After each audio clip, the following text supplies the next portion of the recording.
Assalamualaikum warahmatullahi wabarakatuh. Halo semuanya, perkenalkan saya Ina Tidiani dari Prodi Ilmu Komunikasi Universitas Saleh Alin. Di sini saya akan mewawancarai salah satu ustazah atau guru muda di Pondok Pesantren Modern Darul Mukti. Di samping saya udah ada narasumber, boleh diperkenalkan diri. Halo semuanya, perkenalkan nama saya Ika Rahmawati Maulidiana. Saya guru muda di Pondok Pesantren Modern Darul Muhsin, serta saya adalah seorang mahasiswa di suatu sekolah IKIP Siliwangi yang berada di daerah Cimahi. Jadi hari ini saya akan mewawancarai salah satu pesantren modern di sini sekaligus beliau ini menjadi mahasiswi di salah satu kampus di IKIP Siliwangi Cimahi. Nah, oke. Sekarang saya akan mewawancarai dengan tema peran atau pengalaman guru sekaligus menjadi mahasiswi di Pondok Pesantren Modern dan untuk itu izin saya mewawancarai ya. Ya. Yang pertama saya akan mewawancarai terkait eh, pengalaman di yang tentunya pengalaman di Pondok Pesantren Modern Living sebagai guru dan sekaligus menjadi mahasiswi. Eh, untuk itu yang pertama pertanyaan yang pertama apa sih yang melatar belakangi kakak ini untuk melanjutkan pendidikan di tengah kesibukan sebagai guru? Untuk melanjutkan pendidikan itu sebagai seorang mahasiswa, itu karena kan kita butuh yang namanya guru-guru yang melanjutkan pendidikan anak-anak. Dari mulai bahasa, disiplin, dan lain-lain.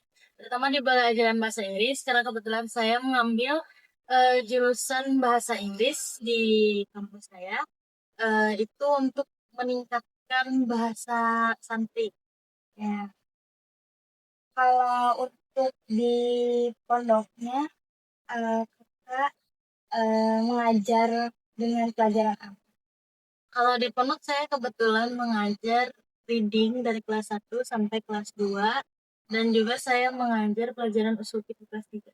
Ya, jadi selain mengajar itu kesibukannya kuliah ya. Ya. Ya, terus kalau di pondok itu selain eh, mengajar usul di Inggris, terus di sana sebagai apa gitu jabatan? Oh, saya di pondok itu kebetulan menjadi bagian staf KMI, dan saya bagian disiplin dan juga administrasi di di kantor. Maka apa sih kegiatan atau yang ada di jabatan kakak? Ya kan tadi staf KMI itu. Pekerjaannya itu apa aja gitu?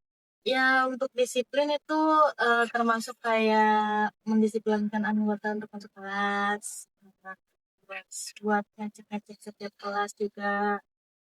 Terutama di bagian disiplin KMI juga kita otomatis menjadi tanggung jawab santri, ya, dalam bahasa di ketika istirahat itu kan, kalau di pondok itu nggak bisa kita tinggalin, walaupun masuk kelas kita harus tetap pakai bahasa. Oke.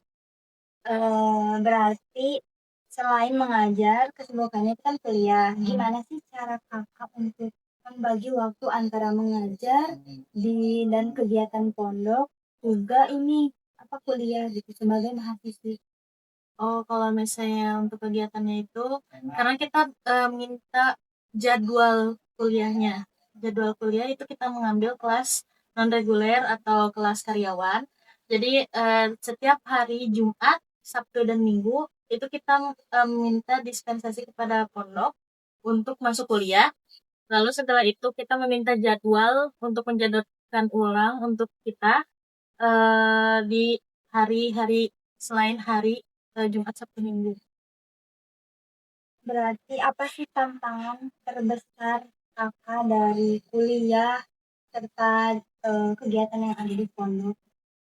Tantangannya itu eh kita tuh kayak harus disiplin waktu juga.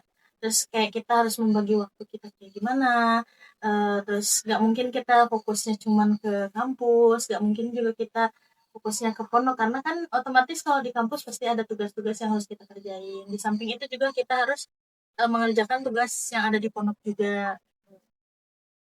Oke, berarti harus benar-benar bagi tugas antara pribadi, Iya. kuliah, ataupun di pondok. Iya, betul, harus balance. Iya, harus balance.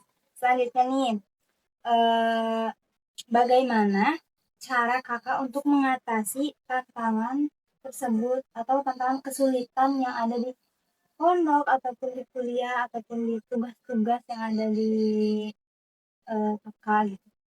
Tantangannya, Ya. kalau tantangannya sih kita harus jalanin. Intinya kita harus jalanin, karena kalau kita jalanin kalau tanpa beban kan kita insya Allah enjoy enjoy aja. Mau ada tugas berapa pun pasti kalau kita jalanin ya udah nanti juga jalan. Ya. Jadi intinya harus dijalani ya. Mm-mm. Kalau misalnya nih ada kakaknya di pondok kedapatan selain jabatan tadi, misalnya kan pasti banyak ya kegiatan yang ada di pondok kayak seperti acara-acara gitu ya. Misalnya kedapatan menjadi ketua tertentu, misalnya ketua apa gitu di acara pondok. Ya. Terus eh di kuliah juga nih misalnya ada tugas numpuk banget misalnya. Itu caranya untuk biar yang tadi kan balance gitu ya, yang biar nggak goyah ke sana kesini itu gimana? Kan kalau misalnya kita nih sebagai ketua otomatis kita ada yang namanya wakil ketua. Nah, kita bagi tugas. Misal kalau pagi saya sibuk, berarti pagi itu harus diurus sama wakil. Otomatis saya fokusnya ke kampus, misalnya tugas kampus. Kalau misalnya siangnya saya fokus di pondok, berarti tugas yang ini saya harus selesaikan dulu sebelumnya. Kalau misalnya saya sendiri, kalau misalnya per kelompok, berarti saya harus ngomong dulu sama kelompok saya dong, ya kan? Jadi kita harus atur atur tugas, bagi-bagi tugas kan. Kalau misalnya ya sama, kalau misalnya sama pondok juga sama tuh. Kalau kan pasti di pondok ngajarnya santai-santai ya. Oke. Nah, apa sih pengalamannya di ngajar gitu, baik buruk ataupun baiknya ketika mengajar menghadapi anak-anak Gen Z sekarang gitu ya, itu gimana sih tantangannya? Tantangannya itu di disiplin mereka. Apalagi kalau misalnya kan santri itu kan pasti ada yang santri itu kalau misalnya kita ngajar gak mungkin dong dengan satu cara aja gitu kan, pasti ada yang cara cara kayak gini, cara A cuman ada beberapa orang yang ngerti, cara B cuman beberapa orang yang ngerti, terus sisanya gimana, berarti kita harus cari lagi dong, ya kan, terus belum lagi pertanyaan-pertanyaan mereka gitu kan, yang kadang suka di luar nalar gitu kan.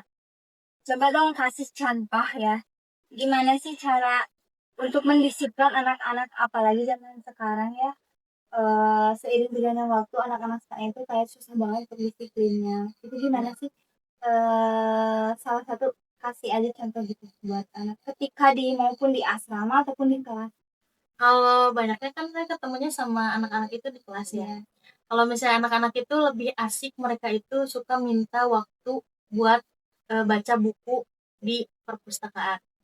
Saya suka kasih persyaratan. Misalnya kalau misalnya ada tugas, saya kasih dulu tugas. Kalau misalnya tugasnya udah selesai, sisa waktunya kita boleh ke perpustakaan.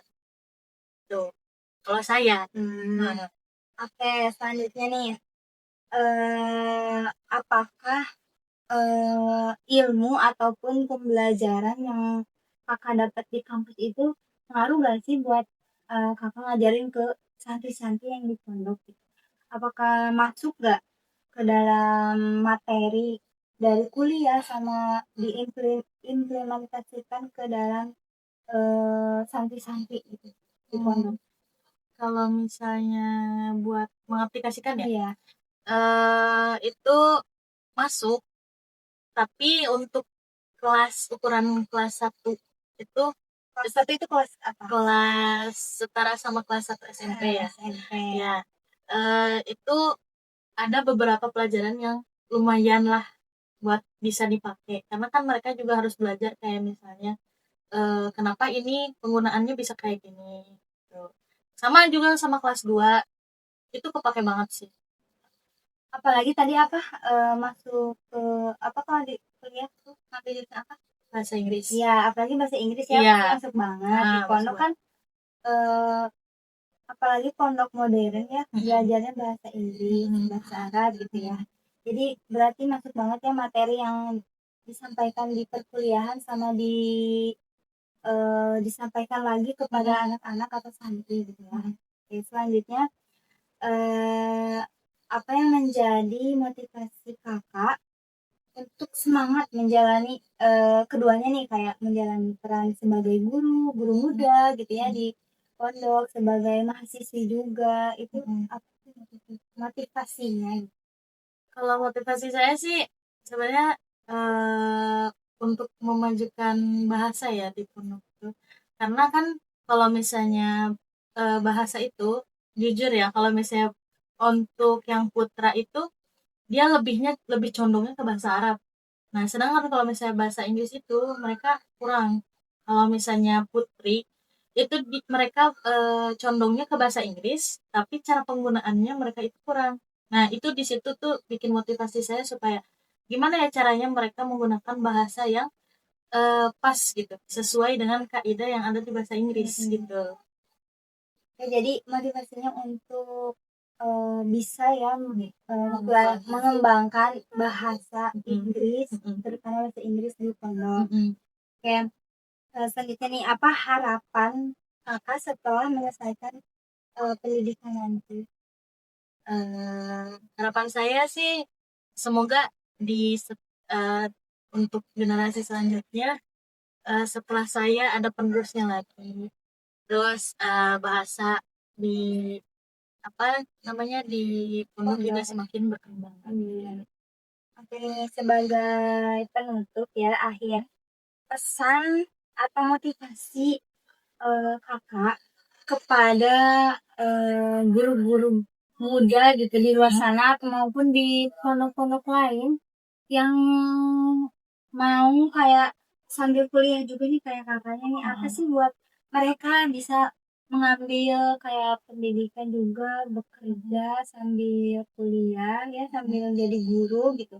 Apa sih pesan dan motivasinya untuk mereka? Ya pesannya semangat karena kita hidup itu cuma sekali dan kita butuh tantangan yang sangat menantang untuk diri kita sendiri.